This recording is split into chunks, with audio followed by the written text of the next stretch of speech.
Well, continuing on with the pros and cons of A-frame ownership, we will move on to the con section of owning a A-liner or A-frame camper. If you're wanting a camper that's airtight and don't have to worry about any bugs or something crawling in, an A-liner may not be for you. There's always little gaps up here around the roof and on both sides, and light comes in a little bit, air comes in, but it's not that bad for the most part. But like I say, if that's something that you don't like, an A-liner may not be for you. If this is your idea of adequate storage, an A-liner will not be for you. There is storage opportunities, but nothing quite to compare to this. One con of owning a A-liner or A-frame camper is you just don't have a lot of storage. A lot of storage is one thing, but you also don't have a lot of areas for people to sleep. On average, it's usually a couple that owns these. In our case, we only have a very small bed, a bunk on this side, and on this side you might get a person and a small child, but this is more or less a two-person camper.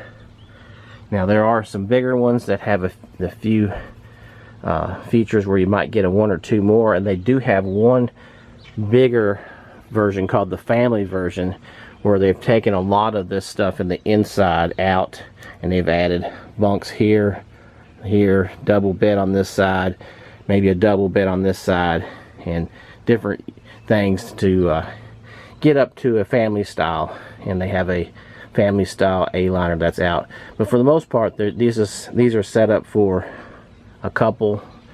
And in our case, we were a couple and we wanted to take our grandchild, and when she was small, she'd stay down here on the floor.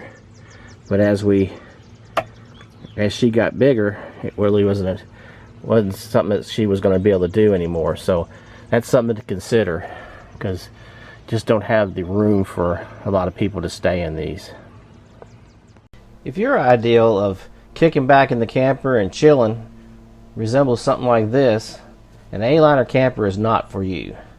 An A-liner camper is more set up for real camping and just enjoying the outdoors, but not like this. If you're someone that wants to put pictures and stuff on your walls up there high, well, an A-liner probably is not for you, because you do have to fold these walls down, and anything below this midline has to be put down low so you can fold it down. So if you're one that wants to put a bunch of shelves up and leave them up and not have to worry about them and put pictures on the walls, well, an A-liner may not be for you.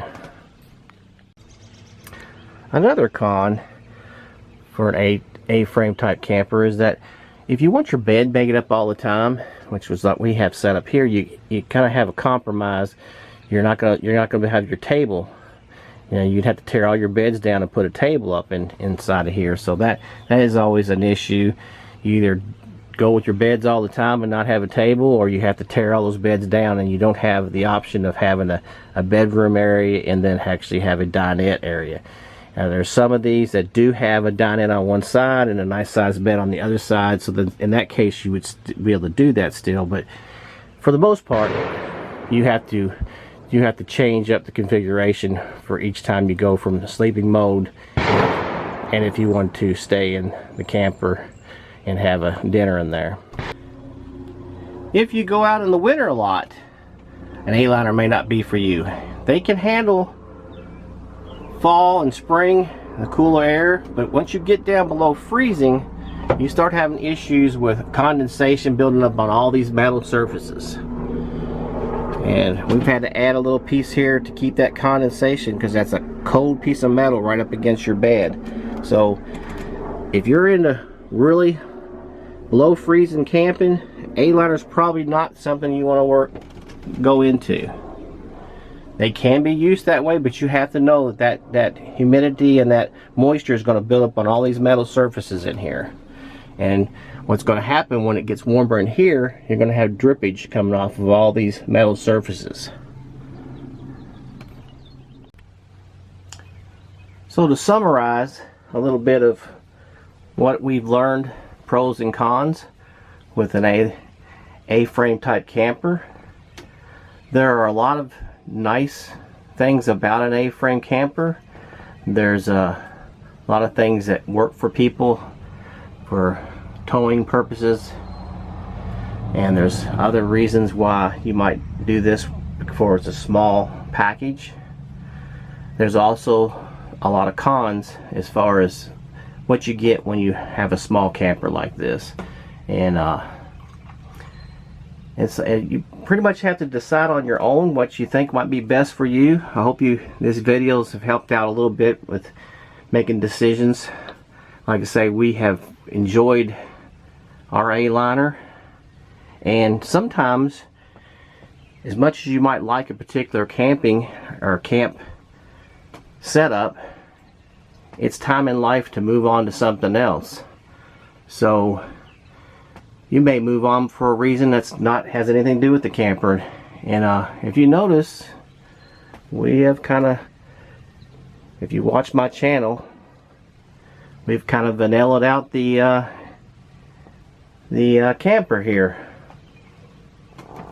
and we've decided that we do love the A-liner, but we're ready for something else to go to the next league, which is a bigger camper. So we have moved our A-frame up to the front of our lot, and you notice the spot where it normally sits right over there. It's been prepped for a 20-foot trailer that will be coming to us very soon. So we'll show you that real soon. And if anybody's interested, we have a well-equipped A-liner Scout Light. So that's about all I have, and we will be showing you our new rig really soon.